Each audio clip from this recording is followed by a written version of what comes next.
Padre, te damos gracias, Señor, por este privilegio que estemos enfrente de ti, de tu presencia. Gracias, oh Dios, que nos das el privilegio y la libertad a venir aquí y adorarte. Gracias, Señor, por el grupo de alabanza, que por medio de tu Santo Espíritu los diriges, para que nosotros estemos gozosos enfrente de tu presencia. Recibe este momento que estemos reunidos, oh Dios, para escudriñar tu palabra. Y, oh Dios, te pido con tu Santo Espíritu que tú me llenas con tus palabras. Dirígeme a este siervo, oh Dios, que muchas de las veces está perdido, que esté caminando siempre detrás de tu palabra. No hay otra guía que sigo. Y te pido, oh Dios, que en esta predicación tú estés detrás de él. En nombre de Cristo Jesús. Amén. Abran sus Biblias, por favor, en 1 de Reyes, capítulo 19. Esta predicación lo he titulado El susurro que alienta. Vamos a estar mirando sobre el profeta Elías y cómo el Señor lo usó. Y lo voy a hacer lo más breve que puedo hacer en esta predicación. De hecho, de hablar sobre el breve tiempo que vemos de Elías, se puede tardar hasta varios meses de hablar sobre su vida, de cómo el Señor lo usó. Pero vamos a hablar de una escena específica y lo vamos a leer en este capítulo. Entonces, si me acompañan, por favor, en 1 de Reyes, capítulo 19, lo encuentras en el Antiguo Testamento. Es antes de los libros de Salmos y los libros poéticos como Esdras, Nehemías, Esther. Y sería de 19, versículo 1 al 18. Y así dice. Acab le contó a Jezabel todo lo que Elías había hecho y cómo había matado a espada a todos los profetas. Entonces Jezabel envió un mensajero a Elías diciendo: así me hagan los dioses y aún me añadan, si mañana a estas horas yo no he puesto tu vida como la vida de uno de ellos. Elías tuvo miedo y se levantó y se fue para salvar su vida. Y vino a Beerseba de Judá y dejó allí a su criado. Y anduvo por el desierto un día de camino y vino y se sentó bajo un arbusto. Pidió morirse y dijo: basta ya, Señor, toma mi vida porque yo no soy mejor que mis padres. Y acostándose bajo el arbusto, se durmió. Pero un ángel lo tocó y le dijo: levántate.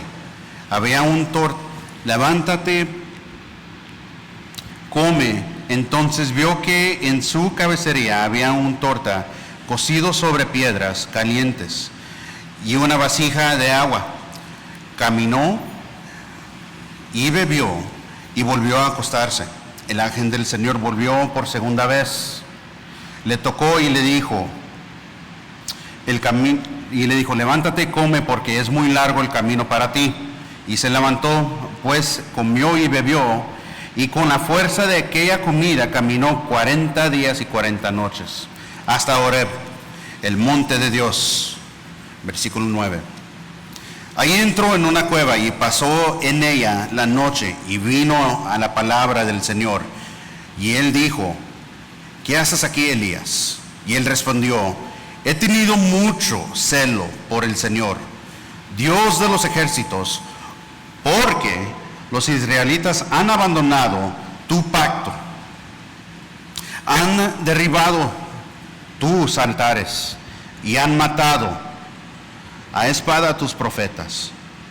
He quedado yo solo y buscan mi vida para quitármela. Entonces el Señor le dijo: sal y ponte en el nombre delante del Señor.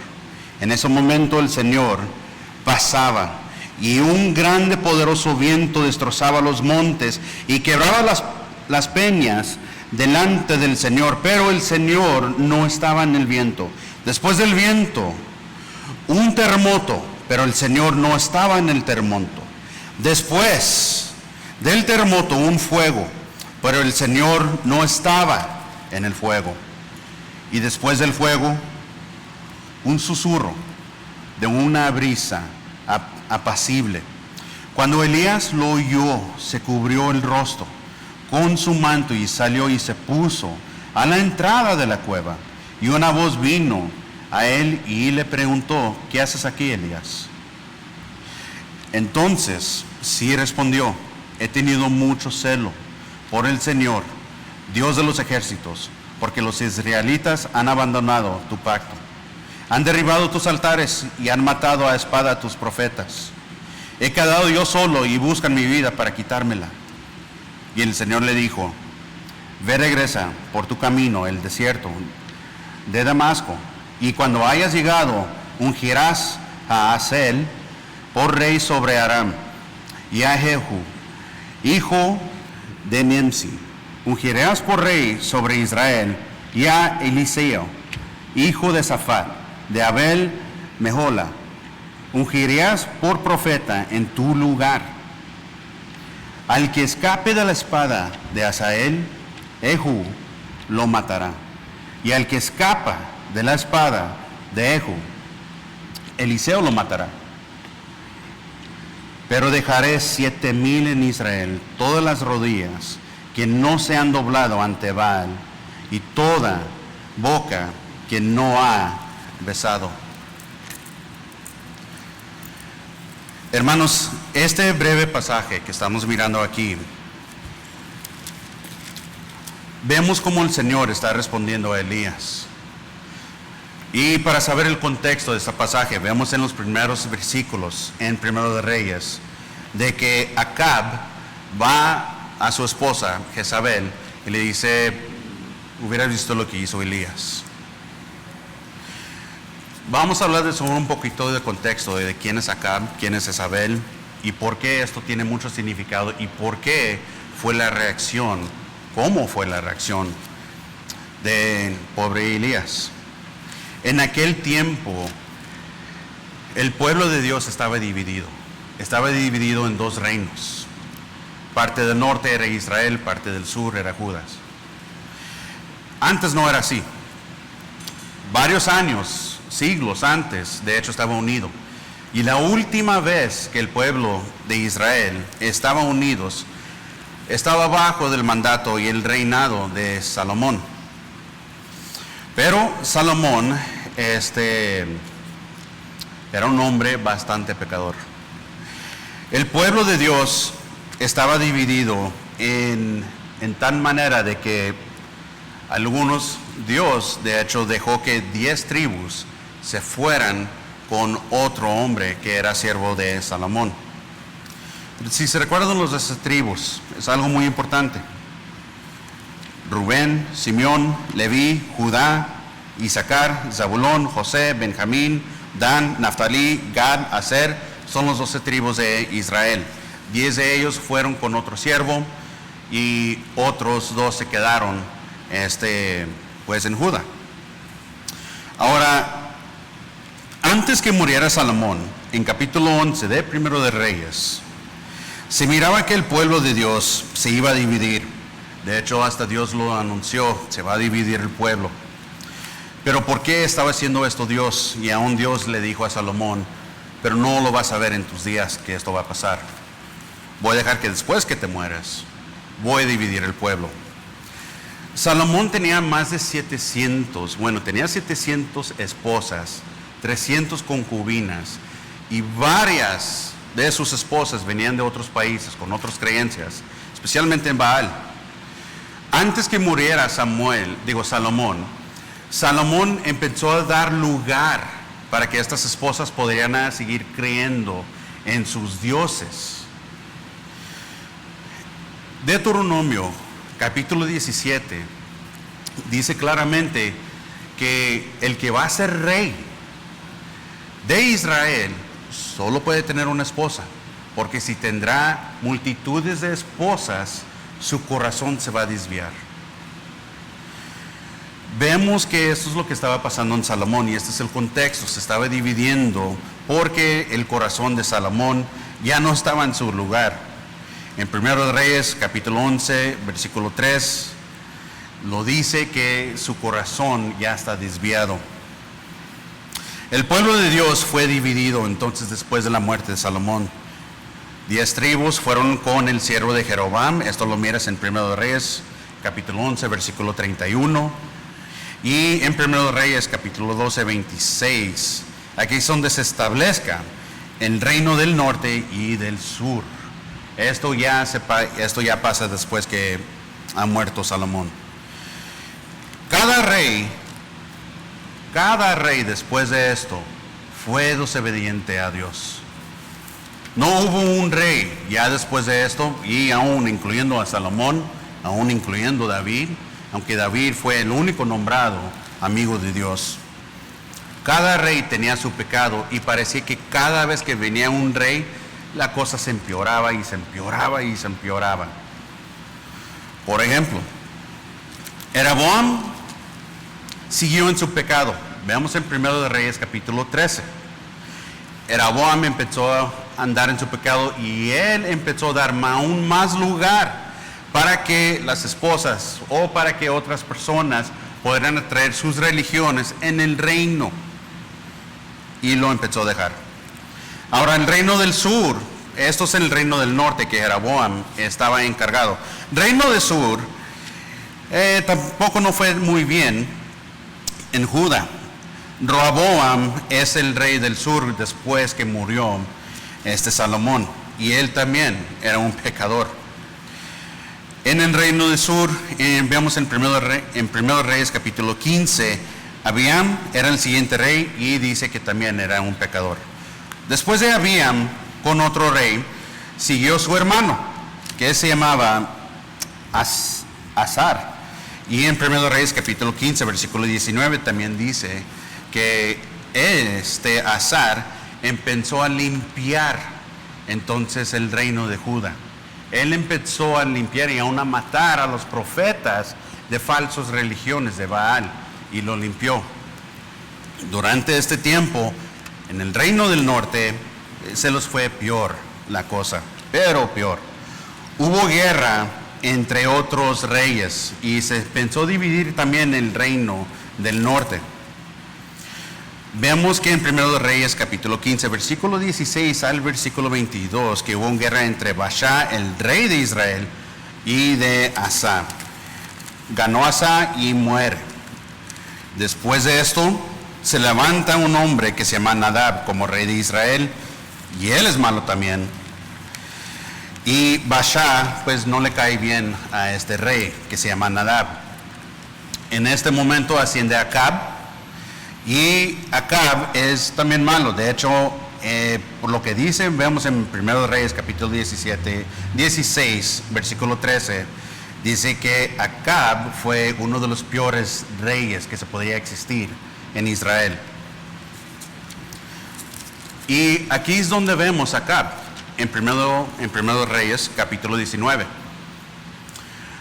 Un capítulo antes vemos que Elías está retando a los profetas falsos de Baal. Esta historia casi todos se lo saben. Si creciste en la iglesia y fuiste a las escuelas, te enseñan sobre esta historia. La historia va como tal y lo voy a resumir muy rápido. Elías empieza a retar a los profetas y les empieza a decir, y hubo un masacre de esta mujer que se llama Jezabel, que ella mató profetas de Israel. Entonces viene Elías como el rescate, nomás viene así como rayo, y él empieza a retar a estos profetas de Baal.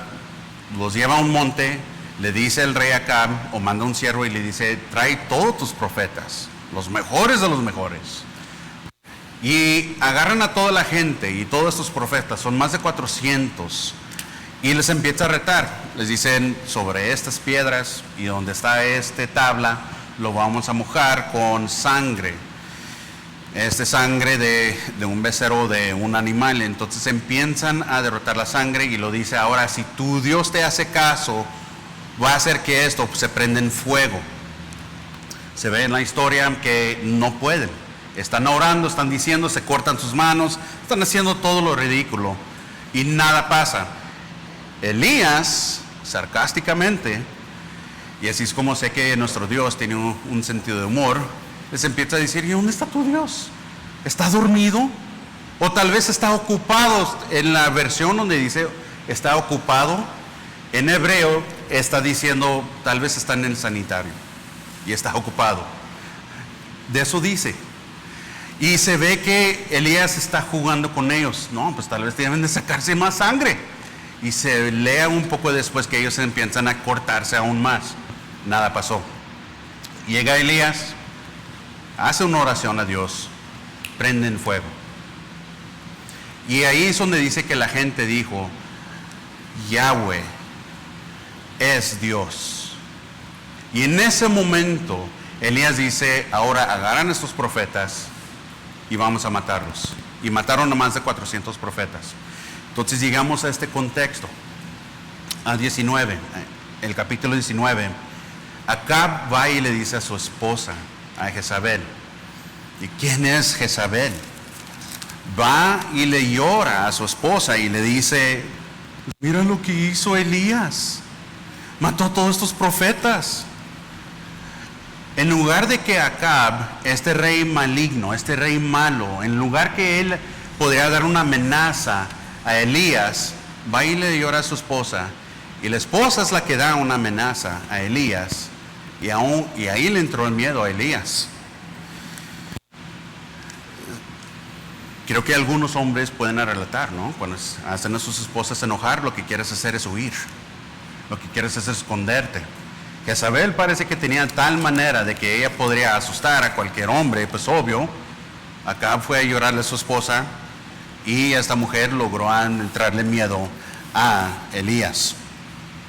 Jezabel es la esposa de Acab. Veamos eso porque en 1 Reyes capítulo 18, versículo 4, ve que Elías, Acab lo toma como esposa.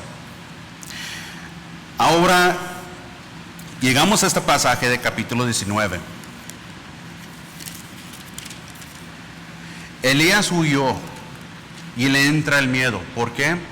Porque de hecho, un capítulo anterior, dos capítulos anteriores, vemos que es Jezabel que ella manda a buscar a profetas de Israel y matarlos a todos.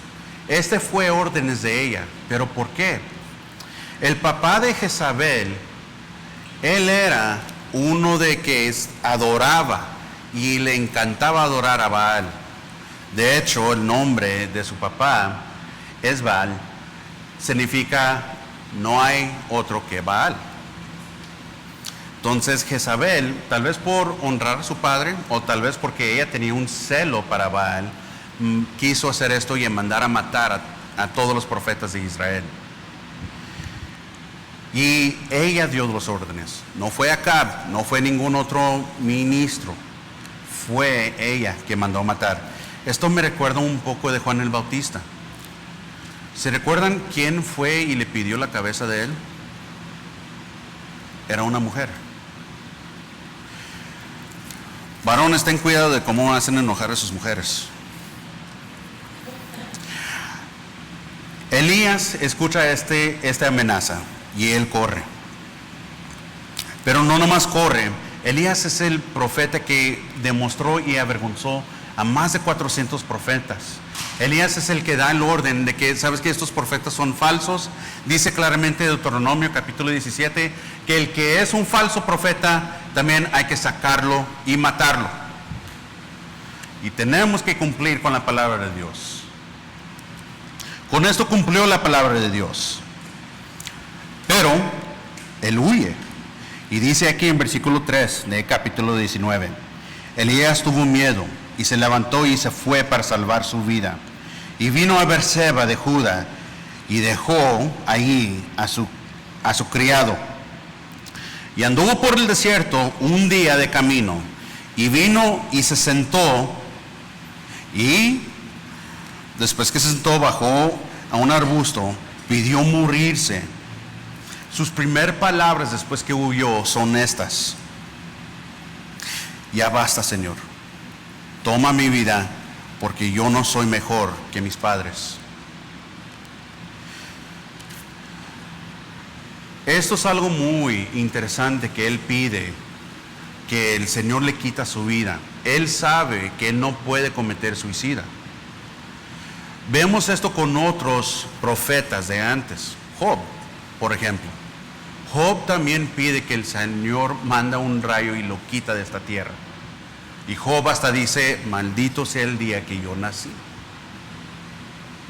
Job entró en una depresión, y claro, ¿quién no va a entrar en una depresión como Job, que perdió todo lo que él tenía? Todo lo que él tenía. Elías en este momento acaba de perder todo lo que él tenía también. Él tenía una confianza con el Señor. Él tenía una manera de pensar de que todo se va a arreglar bien. Tal vez él vino por su mente de que matar a estos 450 profetas le iba a dar miedo al rey y a Jezabel, y que todo iba a seguir bien. Dios todavía no da un plan a Elías de cómo va a quitar todo este paganismo en Israel. Todavía no le demuestra a Elías cómo va a hacer esta cosa. Creo que Elías hasta este punto pensó de que todo va a ver bien, todo va a estar bien.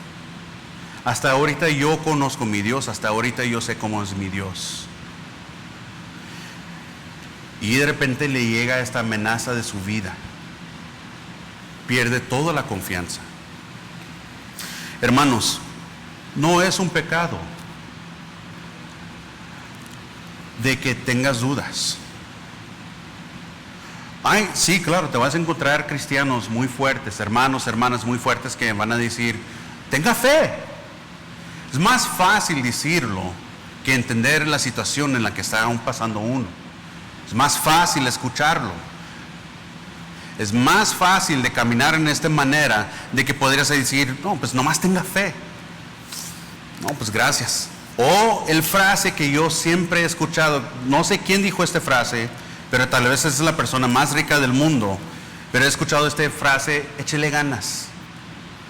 El échale ganas parece que es el frase de oro que escucho siempre. Imagínate si la esposa de Job le dijo eso, échele ganas. Imagínate que alguien se arrima con Elías y le dice, échele ganas. Ah, no, pues con eso. Tengo un hermano que me dice, siempre cuando alguien me dice, échele ganas, nomás me da ganas de echar una maroma de que no, pues ya sí, con eso se solucionó. Ya estoy bien. El échele ganas. Qué buen consejería, échele ganas. Pues aquí en este momento, Elías no tiene a alguien para decirle, échele ganas. De hecho, todo se derrumbó enfrente de él, todo se cayó, todo lo que él había pensado, lo que él estaba creyendo, todo llegó a un alto. Y la primera cosa que él dice, la primera cosa que se ve en las Escrituras, su primera oración es, sácame de esta vida.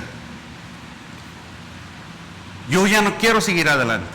Quítame la vida, oh Dios. Es la primera cosa que él dice. Y después de eso dice algo muy interesante. Algo que cuando estaba estudiando este pasaje me quedé interesante que él dijo esto lo siguiente, porque yo no soy mejor que mis padres. Cada padre de familia, madre, y espero que cada padre de familia, sé que no todos, pero mayormente cada padre de familia, cada madre, desean que sus hijos sean mejor que ellos y que tengan una mejor vida que sus padres. Esa es la meta de cada padre, ¿o no es así? Debería de ser. La meta que yo tengo por mis hijos hasta la fecha, aunque son adultos, es que tengan una mejor vida que yo. Siempre ha sido mi meta, pero que no se olviden de quién es el Señor, porque es el Señor que puede hacer esto posible. Ustedes ya conocen mi situación. Mis hijos no son de mi sangre, pero son de mi alma. Y aún así, yo sacrifico todo lo que puedo hacer para que ellos tengan una mejor vida que yo puedo tener. No importa la circunstancia.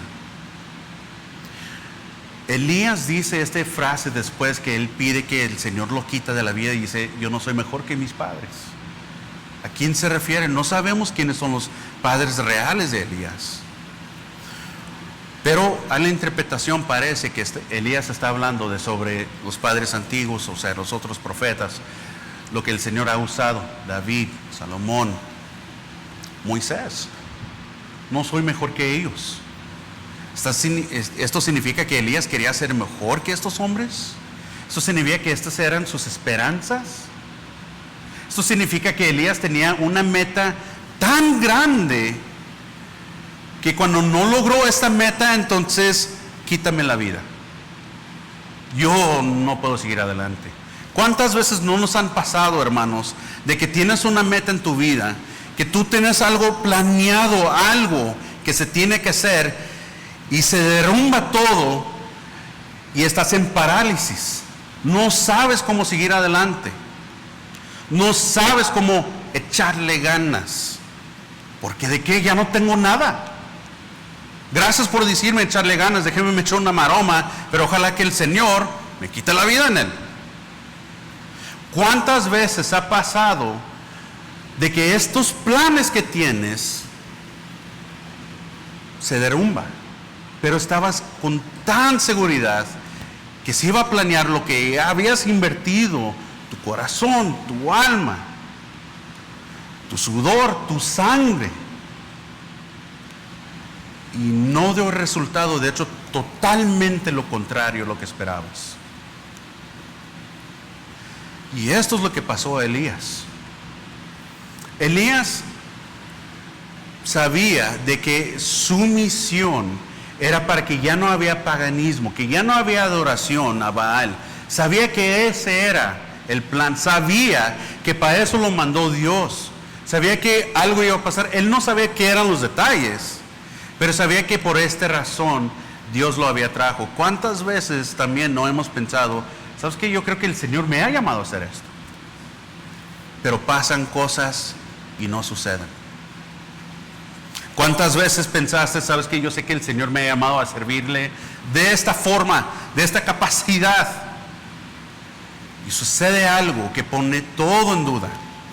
¿Y cuántas veces también no te ha pasado que algo tremendo te pasó en la vida, que hasta dudas de la existencia del Señor? Esta es la cosa, Elías no dudó de la existencia del Señor. Elías solamente ya no quería seguir adelante, quería que le quitara la existencia. Sabes, para mí la tentación más grave no es que dudas la existencia del Señor. Ten cuidado de que piensas de que el Señor se alegre. En realidad, que el Señor es tan maligno para que te quiere poner en una situación, y que así es Dios.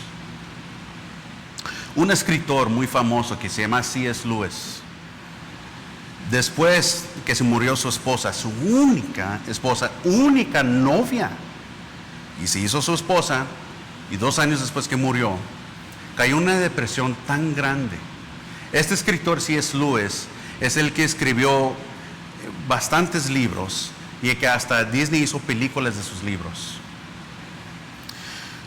Y después de la muerte de su esposa, él empieza a escribir.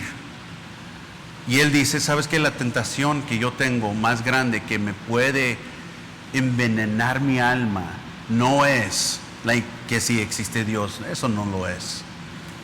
Lo que más me puede envenenar y lo que me da más miedo es pensar, y así es tu Dios. Y este es el peligro. Elías sabe que Dios tiene un propósito, pero en realidad cuando esto pasó a Elías, que le llegó de esta manera, de que estaba a punto de que le iban a quitar la vida, le iban a matar, dijo, ¿sabes qué? Ya no puedo seguir adelante. Caminó y dijo, Señor, solo quiero que me quites la vida. ¿Para qué puedo seguir adelante? ¿Y cómo contesta el Señor? ¿Cómo contesta el Señor? En Romanos 11 nos dice Pablo cómo contesta, pero vamos a ver esto más detalle de cómo contestó el Señor. Si todavía tienen sus Biblias abiertas, Miren el versículo 5. Y acostándose bajo el arbusto, se durmió. Pero un ángel lo tocó y le dijo, levántate, come. Entonces vio que en su cabecería había una torta cocida sobre piedras calientes y una vasija de agua. Comió y bebió y volvió a acostarse. Este es un atributo de depresión. ¿Cuántas veces cuando estás paralizado mentalmente, en tu alma también, en tu corazón, solamente quieres estar acostado? No tienes ganas de hacer nada. Él comió esta torta y dijo, me voy a volver a acostar.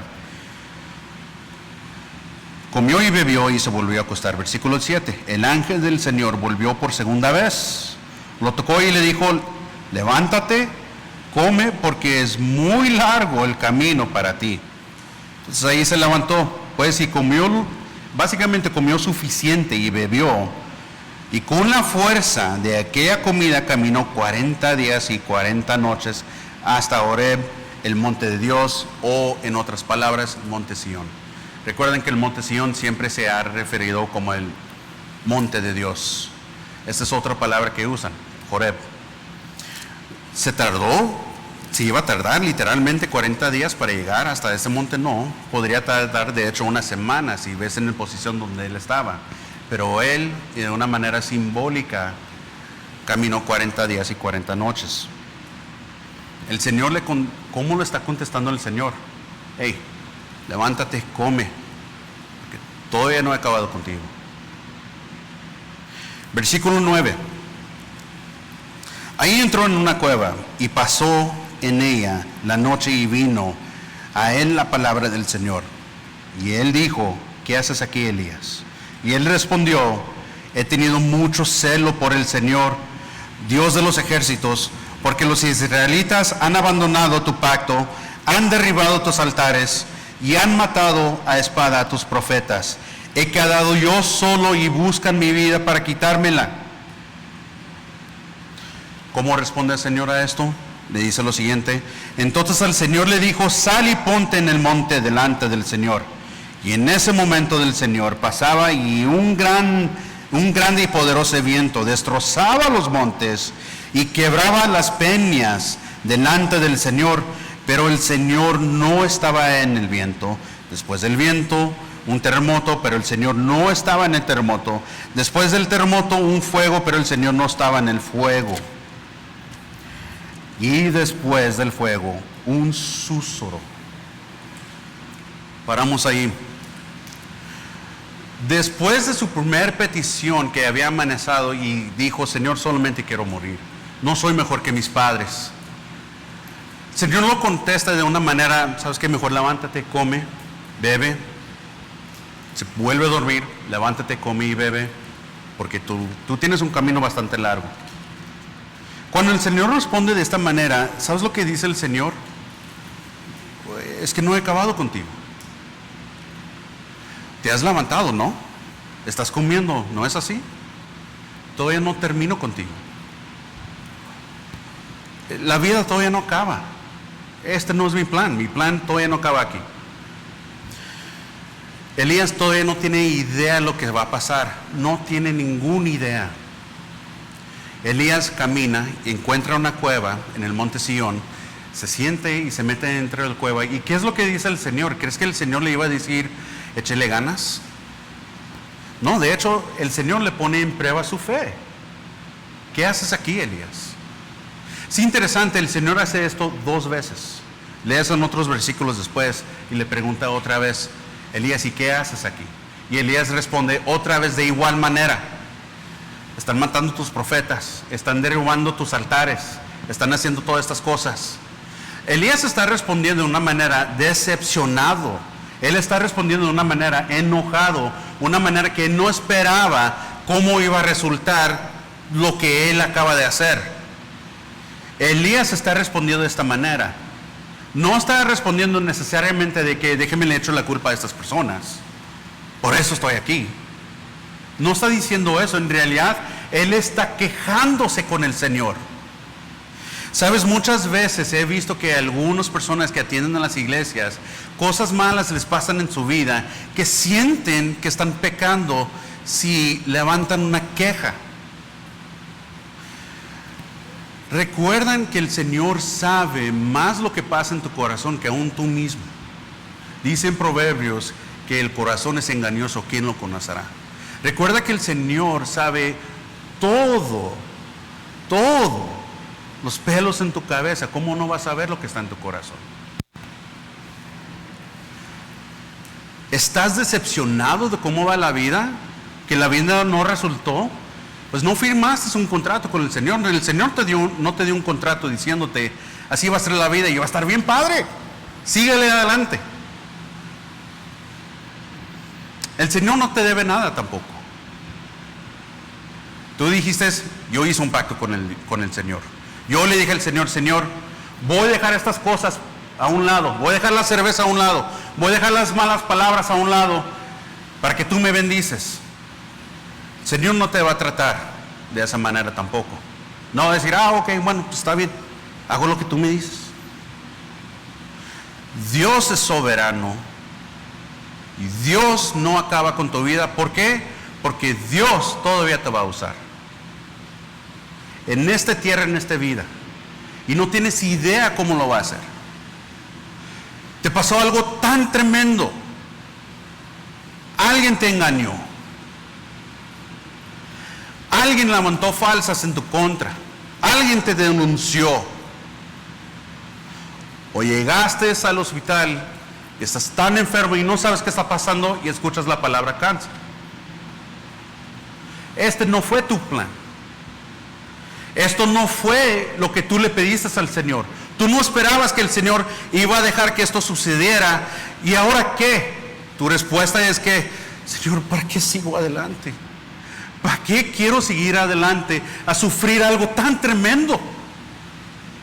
¿Pero para qué me hagas esto, oh Dios? He escuchado gente diciendo esto.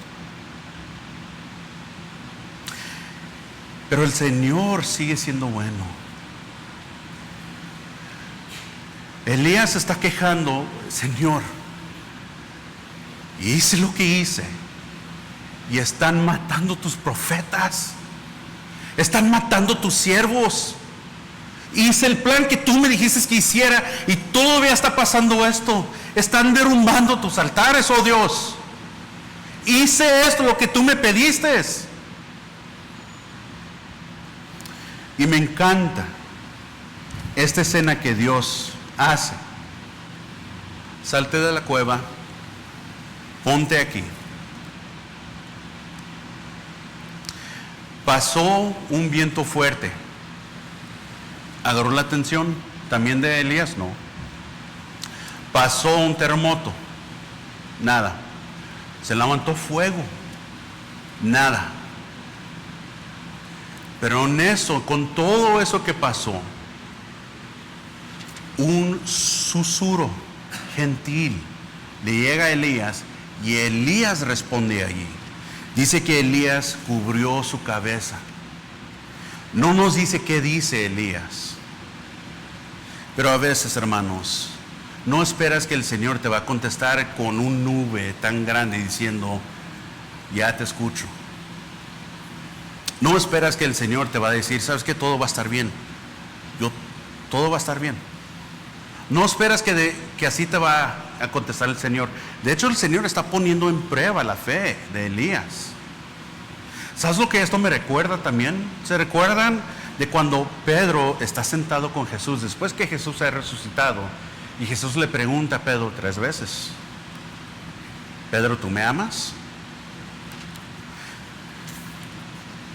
Y Pedro le contesta, oh Señor, tú ya sabes todo, yo te faleo.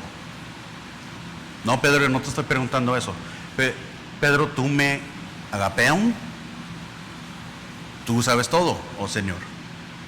Tú ya sabes que yo te faleo. Pedro, te estoy preguntando si me agapean, si me amas sacrificalmente. Y ahí es cuando Pedro, se dice en las escrituras, que se puso triste, porque ahora entendió lo que estaba diciendo el Señor. Saben, cuando pasas por ese momento tan feo, tan malo que te pudo pasar, tu fe no acabó. El Señor no de repente dijo, bueno, pues ahí nos miramos. Suerte con eso. El Señor no acabó contigo. Tu fe tampoco no acaba. Cuando esa cosa malo y tremendo de oscuridad en tu alma sucedió, el Señor no paró allí y tu fe tampoco no debe de parar. Recuerda que aún en estos momentos tus frutos serían conocidos. ¿Cuál es el fruto que estás dando en ese momento? Es que no puedo creer que esto le pasó a mi familia. No puedo creer que esto le está pasando a ellos. ¿Por qué Dios deja que esto pase? Y todavía todavía tus frutos serían conocidos. ¿Cuál es el fruto que estás produciendo? Elías, ¿qué haces aquí? Elías, ¿qué estás haciendo aquí? El Señor todavía está poniendo en prueba la fe de Elías. ¿Por qué? Porque Dios todavía no acaba. Todavía no ha acabado. Cuando ese momento tan fuerte te ha sucedido, créame que Dios no te dejó y no te ha dejado. Créame que cuando escuchas puro silencio, como dijo este autor C.S. Lewis, y solo escucho silencio, Dios sigue allí. No dejas que tu corazón te engañe de tal manera, diciéndote como no me ha contestado el Señor, no me ama. Esa es la falsedad.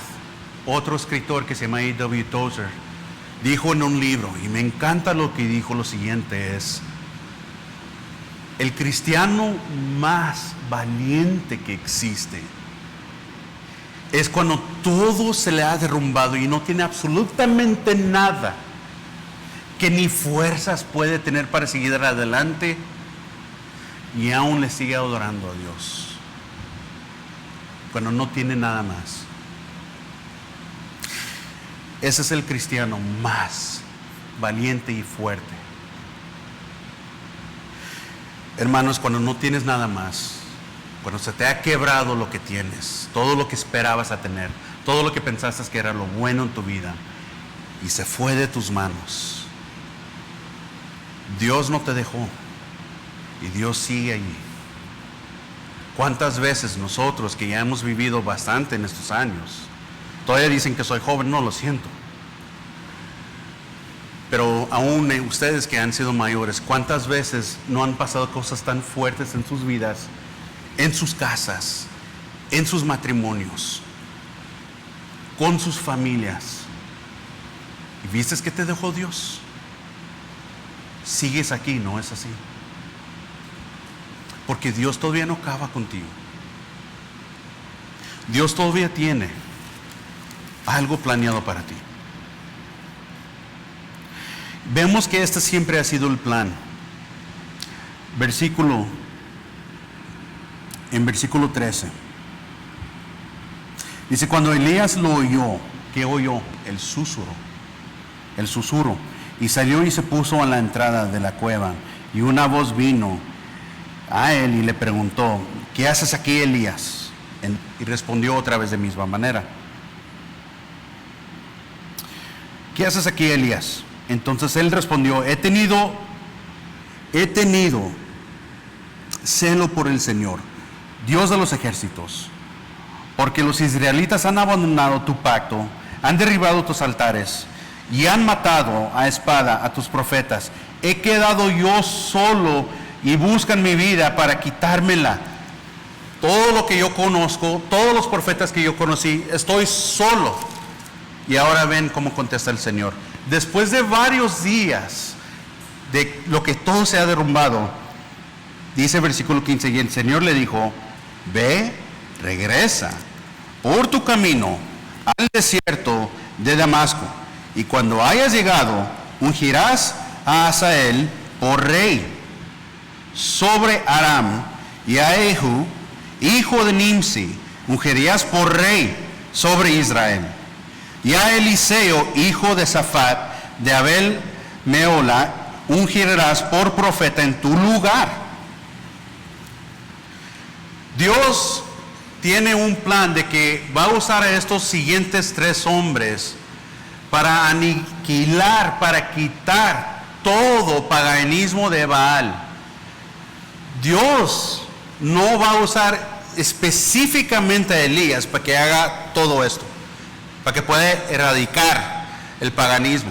Y Elías pensó que tal vez este era el plan de Dios, que Dios iba a usar a Elías. Pero Dios contestó de tal manera que Elías no esperaba. Y hermanos, así es como contesta Dios con nosotros, siempre.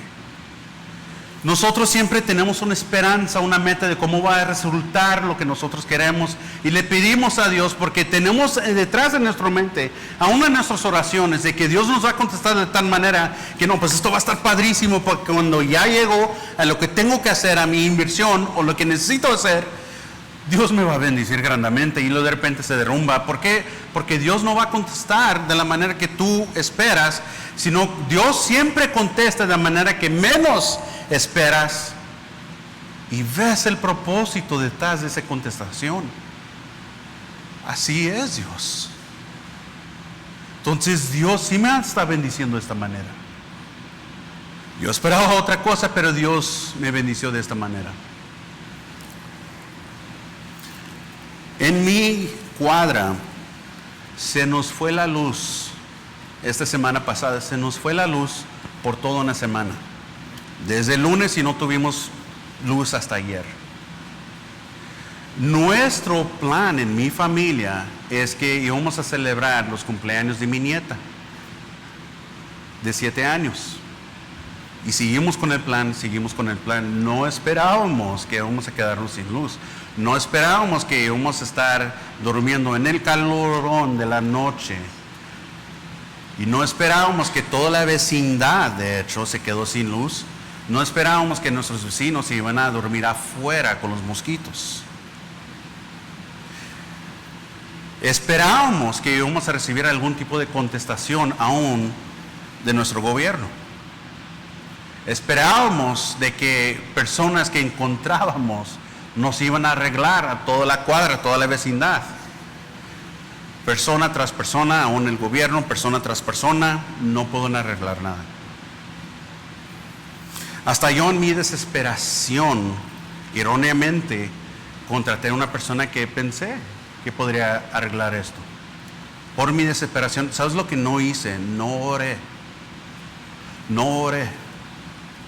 Y ahí estoy agarrando a todo y convenciendo a todos mis vecinos. Vamos a hacer una cooperacha para completar, para que se arregle esto. ¿Quién creen? No se arregló. Ayer en la mañana, un vecino de repente llega, nomás por si la nada, y le dice a mi esposa, ya tenemos luz.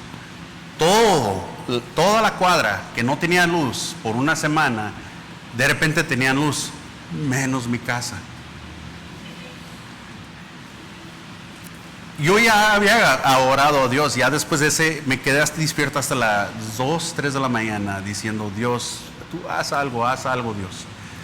Pues Dios contestó y mi casa no tenía luz. ¡Wow! ¿Qué está diciendo Dios? Entonces, ¿esto no va a pasar?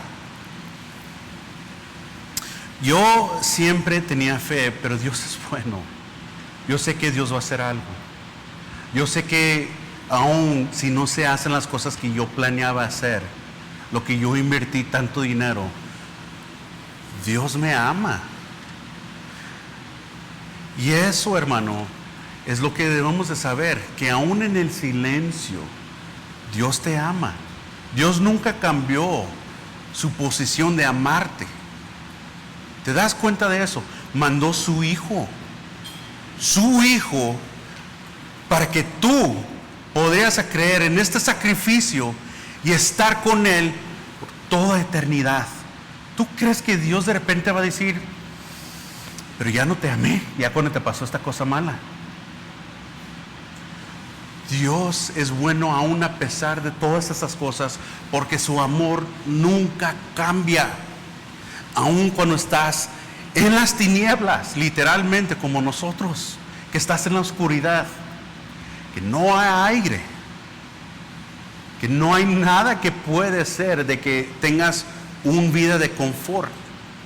Y aún Dios no deja de amarnos. Aún así,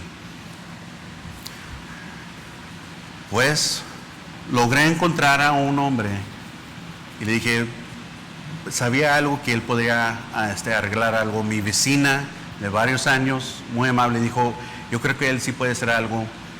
Fue y nos ayudó y lo reporté al gobierno, dije, ya nos arreglaron y me respondieron, de todos modos vamos a mandar para asegurarnos que todo esté bien. Dios siempre sabía que Dios iba, aún si no íbamos a tener luz, yo sabía que Dios iba a hacer algo. ¿Por qué? Porque yo ya tengo bastantes años sabiendo que Dios siempre contesta de una manera que yo no espero. ¿Por qué? Porque Él no deja de amarme. ¿Por qué? Porque Él no deja de amarte. No pasó lo que tú esperabas, pero Dios contestó de una manera que no esperabas.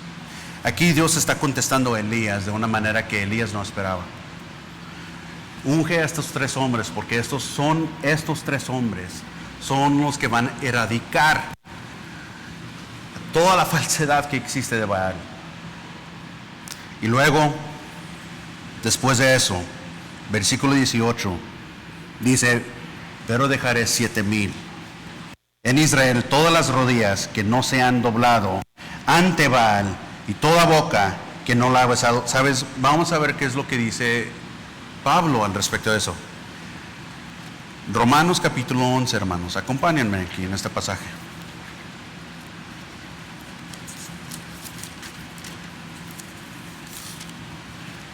Romanos capítulo 11, versículo 2, hasta el versículo 4.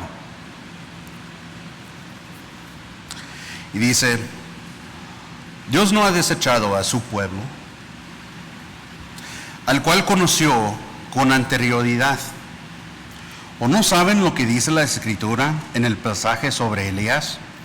¿Cómo suplica a Dios contra Israel? Señor, han dado muerte a tus profetas, han derribado tus altares, y solo yo he quedado, y atentan contra mi vida. Pero, ¿qué le dice a la respuesta divina? Me he reservado 7,000 hombres que no han doblado la rodilla a Baal. Elías no está solo. Hermano, no está solo. Con estos versículos concluimos, porque Dios está diciendo, yo no te dejé solo. No te estoy dejando de tal manera que no te voy a contestar. Te voy a contestar. Pero siempre recuerda esto, nunca te voy a dejar. Hermanos, si estás pasando por ese momento, te recuerdas por esos momentos en los que están tan difíciles, Dios no te va a dejar. Pero es que le estoy pidiendo a Dios, es que estoy orando y no me contesta. Él te sigue amando. Él no te ha dejado. Pero es que ¿cómo puedo ver que estamos sufriendo tanto? Todo está subiendo de precio, menos mi sueldo. ¿Cómo es que Dios todavía me sigue amando? Dios te va a contestar. No sabemos cómo. Pero Dios no deja de amarte. Amén. Vamos a orar, hermanos. Y espero que después de esto, siguen sus días, celebran a sus padres, ámanos. Y recuerdan, y aún recuerdan a sus padres, Dios no deja de amarte. Y que esto sea algo también para que recuerdas, Dios no ha dejado que te ama. Dios te sigue amando. Vamos a orar.